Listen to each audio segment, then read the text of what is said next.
Fala aí, terceiro ano, tudo bem? Deixa eu falar para vocês, a gente vai dar seguimento, né, sobre aquela questão colonial, de questão negra, do trabalho escravo, os mãos e os pés do Senhor.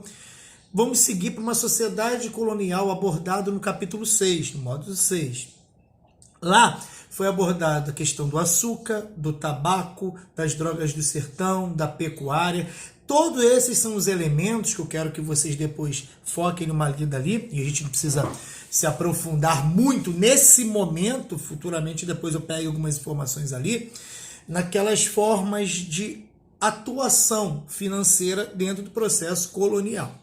Eu vim falar para vocês hoje sobre a sociedade colonial. A sociedade colonial tinha, no topo da sua pirâmide, o senhor, a área aristocrática, que nós chamamos de senhor de engenho. E como é que funcionava esse engenho?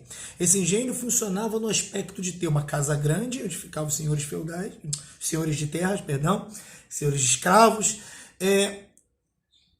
Lá vivia alguns escravos que ajudavam nos serviços domésticos, ou seja, de alguma forma estava diretamente ligado à vida do senhor. Existia um engenho onde era preparado cana-de-açúcar, depois o melaço, e depois também mais à frente a cachaça, que mais é outro assunto também.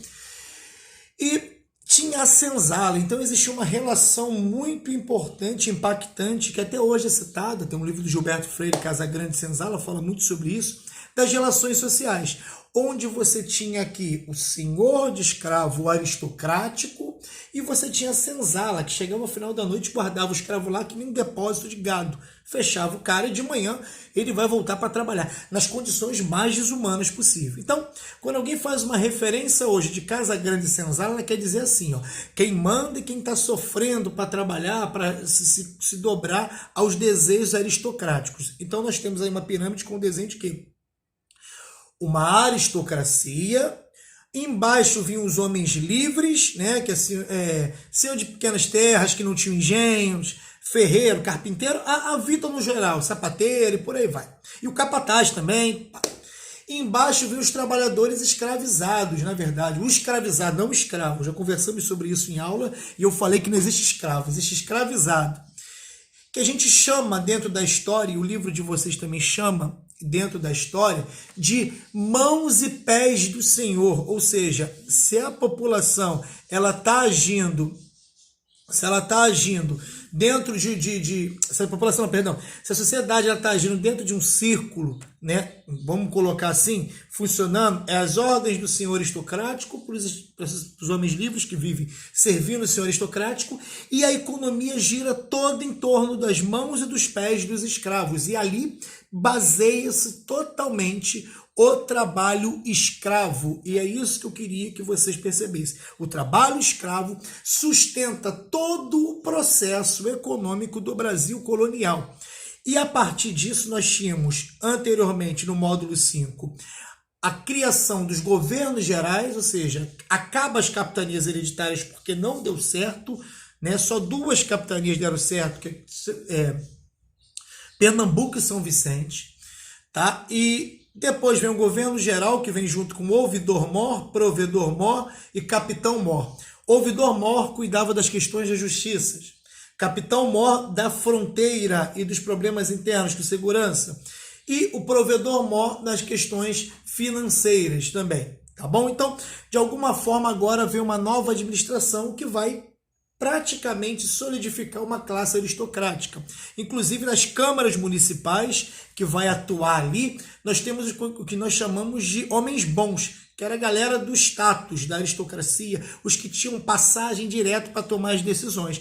Então, existia uma estratificação. Nesse meio tempo também vinham os jesuítas, aplicando dentro do Brasil a questão da religiosidade, do fundamentalismo religioso aqui, especialmente catequizando os índios, que para eles eram seres sem almas, que eles poderiam, né, dar o conceito de alma salvadora.